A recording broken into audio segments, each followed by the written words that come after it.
We're back out here at the off-grid property. Been working this morning with my dad, and boy, has it been a crazy week.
Me and the cows out this early.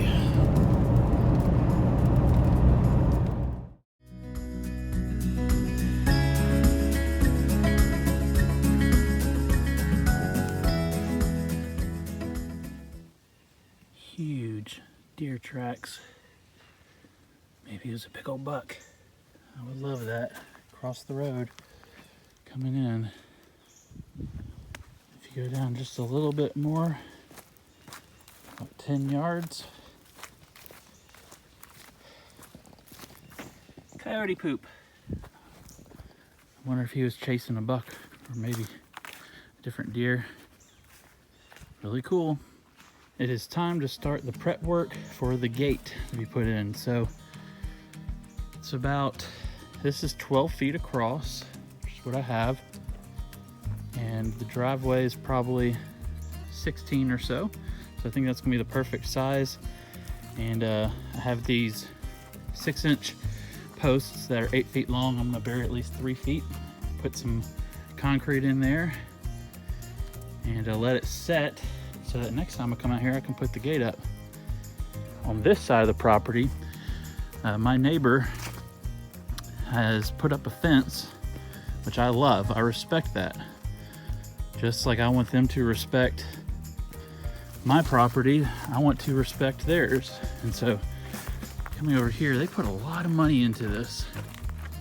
And this runs hundreds of yards all the way down to the creek in the bottom. And so really appreciate that. So one whole side of my property is already has barbed wire fence. And so yeah, security really important at the off-grid site. Let's get to work. Okay, so I've dug for about 10 minutes and maybe 8 inches deep. This is gonna take forever. I put this water in there about 10 minutes ago. I put maybe, I don't know, 24 ounces or so. And as you can tell, it's just sitting there. So we'll see. I may not even be able to get to all this today, but if it's sitting like this, it's gonna take me forever to dig this by hand. Yeah.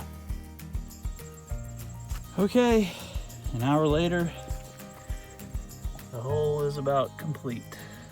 It's about 2 feet deep. Put the post in. You know, you hear about clay dirt and how hard it is. It's no joke. I don't even think I need this concrete. I brought like 360 pounds of it. Maybe one bag, but I don't even think I even need it. I mean, I'm gonna use it, but this stuff is so hard. There's no way that thing's gonna move.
patience.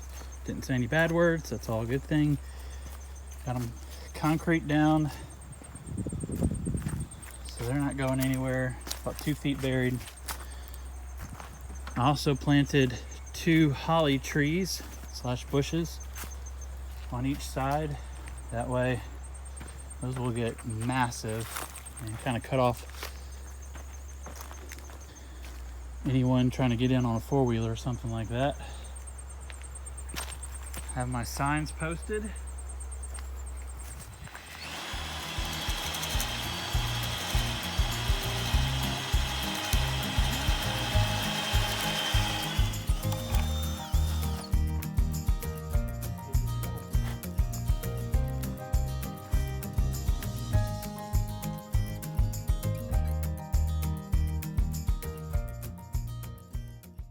All right, we're back out here at the off-grid property. Been working this morning with my dad, and boy, has it been a crazy week. I worked a little bit a couple weeks ago, and I was sitting at home, and I get a phone call from my real estate agent. She says, hey, your neighbor nearby is trying to figure out what's going on with your fire. And I say, what in the world are you talking about? He said, someone's burning something on your property. And so the fire department was out here.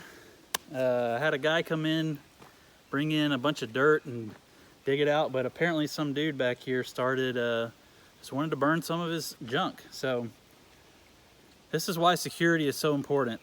And even out here where 99% of people are super respectful and kind, and it's just kind of country living out here, you have to secure the place that has been entrusted to you. And so I believe that we're all stewards. We're stewards of what the Lord has given us. And so I believe that's my responsibility to do things right here at the off-grid property, because the Lord has entrusted it to me. All right, so I mentioned this before, kind of had the emergency situation with the fire, and really was stressing out. And I called this guy that I didn't know, and I said, is there any way that you can help me out? And he let me know. He said, I'm booked up through March. Right now it is October. And I said, is there any way you can help me out? And I'm just telling you, this is how the Lord works. He came out here, got the fire put out, and has been doing some other work for me, gravel, and he's gonna level this little house side out. And I asked him, I said, can you help me out? And this is what he said. I love this. He said, I was riding in my truck earlier today asking, Lord, who can I help today? And he said that prayer. And he said, right an hour or so later, he said, I called and said, can you help me out? He didn't know I was a pastor. He didn't know what was going on, but he knew that he wanted to obey the Lord. And so he came out here and served and helped me. I'm so grateful for that. I don't know anyone out here. And so now I know someone. So very grateful for that. I'm just telling you, God's good. When I heard about the fire, my thought was, Lord, can this be a miracle in disguise? And it was. So just telling you, God's good, and he works in the lives of people. And he's talking to you if you'll listen. I need that same reminder. Y'all, look at how much nicer this looks, the driveway in. We got the gate all the way up there. Had my guy come in and put 2 trucks of gravel down, so now we have a good driveway in. I'm thinking we go way down here in the woods for the cabin, but that is still not yet been determined.